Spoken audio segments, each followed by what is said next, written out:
mean, it doesn't get better than this. I got chills. And you got a dance floor full of people just absorbing and just loving passionately what you're doing. It's like this connection. Well, I know that I'm known for marathon sets, so move that body.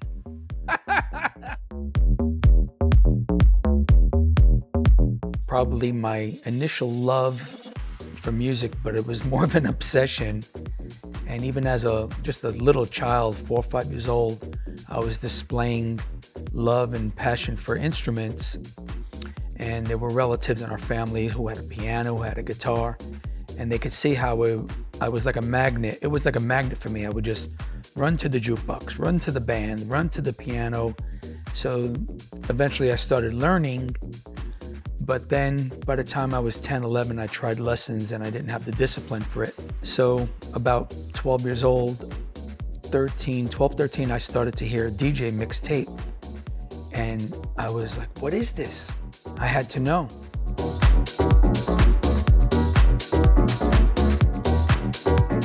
It's really hard because this career is spanning 50 years now, 5 decades.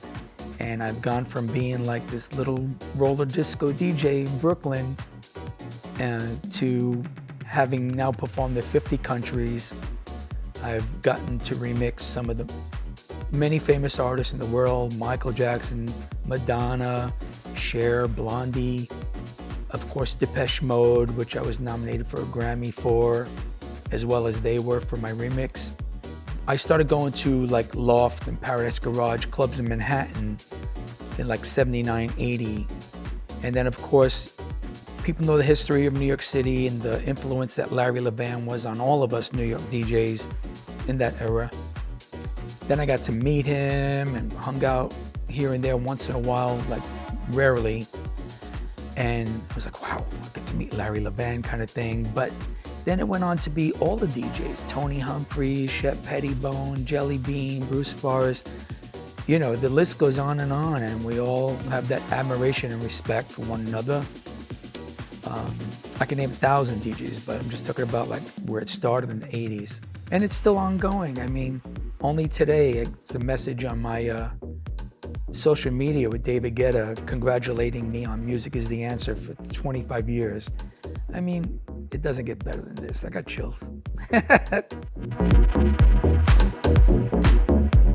The evolution of technology has basically remixed the way I approach DJing. I never thought that one day I would be a laptop DJ, but I'm much more than that. I'm an artist, and I approach it now with like being a producer in a recording studio. You get ideas, and now I could do that on the fly with a laptop because I use Tractor Native Instruments, and I'm really, really deep into using the remix decks. I just spend so much time creating these loops, a cappella pieces, drums and stuff, and then remembering where they are, and then I find the right place to put it into another song I'm playing, and it makes all the difference. It's basically live remixing, and I don't think I could ever go back to like CDs or just CDJs and records. Tractor is the answer for me. The reason why I can do it is because I love it so much. It's like when you're doing what you love and you're not being reminded of what time it is, and you got a dance floor full of people just absorbing and just loving passionately what you're doing. It's like this connection. I wouldn't do it all the time, but I think I still got it in me to do it once a month. And what keeps me going isn't drugs. I know a lot of people say this guy must be on some really good stuff, but I would put my hand on the Bible and tell you I don't take any, thing but to keep my energy up except coffee, protein bars, and maybe they'll bring me a breakfast sandwich in the morning. And then I rest for a few days, but I sleep well before, I eat well before, and there is a preparation involved, but I love it. And at 62, I'll still do it. I was a resident DJ at Club Vinyl, which the history of that place was, it originally started in like 1991 with Timmy Regisford and his associates, and they built 6 stacks, and they called that club the Shelter. It was a future of the Paradise Garage. You know, everybody wanted that vibe. No liquor, dancing only, and just these enormous speakers that just tower over you and sound magnificent. It was originally designed by Richard Long, and then several people copied it. So I bought the sound system from vinyl when it became ARC, and they put the Phase-On in there with Steve Dash. And I was living in a loft in Long Island City, so I put the 6 stacks in my loft. Only 4 were working because I didn't have the room for 6. And then a club in New York on 36th Street called District 36 had these newer, modern, massive 4 stacks built by Gary Stewart of GSA Audio, which Pioneer now owns the rights to the rebuilding that sound system. Gary passed away, unfortunately. And any club that has that particular system, or systems that are Phase-On or related to Richard Long's, legacy. So there's something to be said for having these stacks that surround you and having those mid-bass boxes that just pound that mid-bass into your face. As opposed to, if you go to a lot of clubs today, some of the sound systems are great, but the subs are on the floor and the rest of it is flying above you. And you're just not feeling that full impact, especially if the sound is only facing out. And that's another festival concert mentality, and now they do that indoors too. So you're not getting surrounded by sound. Me, I happen to now own 10 stacks, and it's been many years, and it's always been my dream to one day put the sound systems together, new components, new crown amps and all that.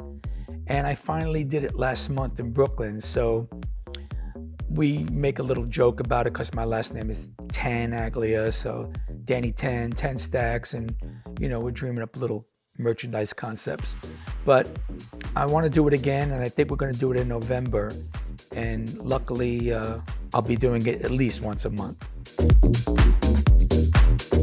So my history first with Nervous goes all the way back to 1991 when I did one of my first ever tracks, and Mike Weiss released it on Nervous Records. It was called Gonna Be Alright, and I called myself the King Street Crew, which was the street that the Paradise Garage was on. And so we built the history from there, because the Winter Music Conference parties and local New York parties, and then Mike Weiss was hiring me to remix songs on his label. And it was pretty much around the same time that I met Cevin Fisher, and I started heavily playing his music. I mean, he was definitely, a pillar in many of my success stories at Twilo, and we became friends. He was living here in New Jersey, I was in New York, we were neighbors. We started a track together, Move That Body, honestly, 11 years ago. We were at my loft and deriving a concept, and it's turned out to be a lot different from the original because we're, into the future here.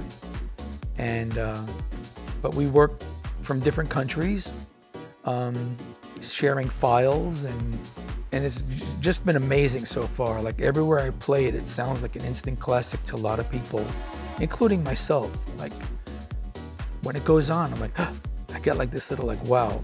You can just tell when you got something special. I think what people can expect from Move That Body when they get a copy is to hear probably both my roots and Cevin's roots being of the New York scene from the 70s, 80s, 90s, and the house music infection that Chicago gave us globally.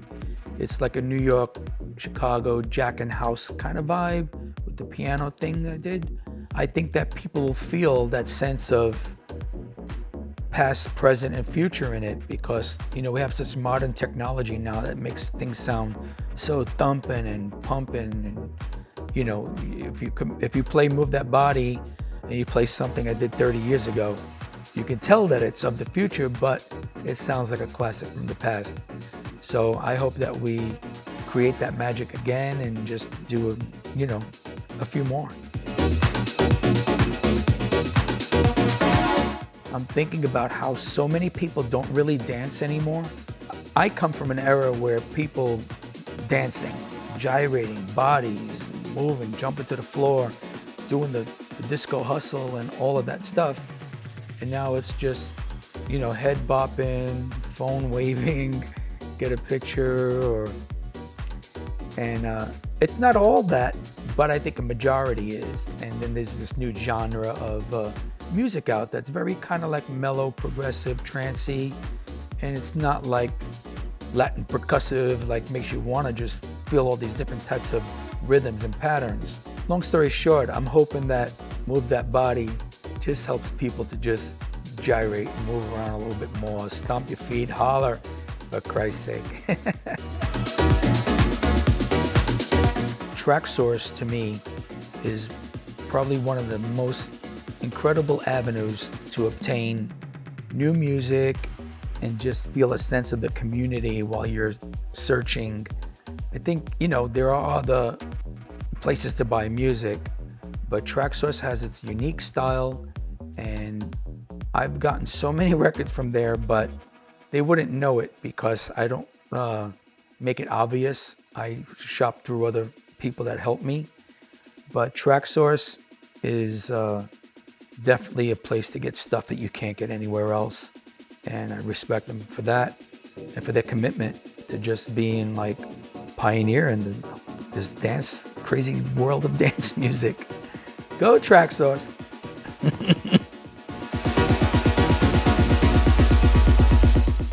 I guess if I wasn't a DJ, I probably would have been a home designer. I really love not just high-end furniture. You got to mix it up, but I think the reason why I developed this passion is from staying in so many wonderful hotels over the years. And I grew up in a little tiny shabby apartment in Williamsburg, and we didn't have much at all. 4 brothers, and the place was like, the size of a shoebox. So once I started going to Istanbul and going here and going there and staying in like palace type hotels, I was inspired. You should take somebody's song, do an edit of it, and if it had a vocal, create the instrumental that you can, and then add something else over it. So basically try to reinterpret or recreate a song as a remix and present it to a record label. Also bring it to promoters and club owners, whatever kind of contacts you had. It was like, you have to go further. A business card ain't gonna do it. People want to hear, the proof is in the pudding. You have to make a track. You have to prove that you have a sense of talent in the studio. I'm not saying this 100%. Some people do get lucky.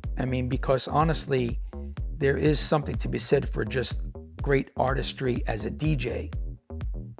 Some people can just do stuff mixing, but you have to have that gift of personality and character, and in order to display and to be heard. You just can't be a shy person in today's world of entertainment, because DJs are not high up in DJ booths where people can't even see you, sort of. Now they're coming to see you and then hear you. YouTube, tutorials all over the place, man. Ableton is the #1 go-to for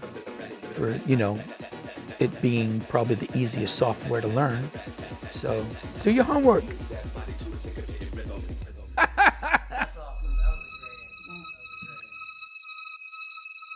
Move that body to a syncopated rhythm. You don't hear it? Dun, dun. You heard that? I keep hearing a beat. I'm exhausted.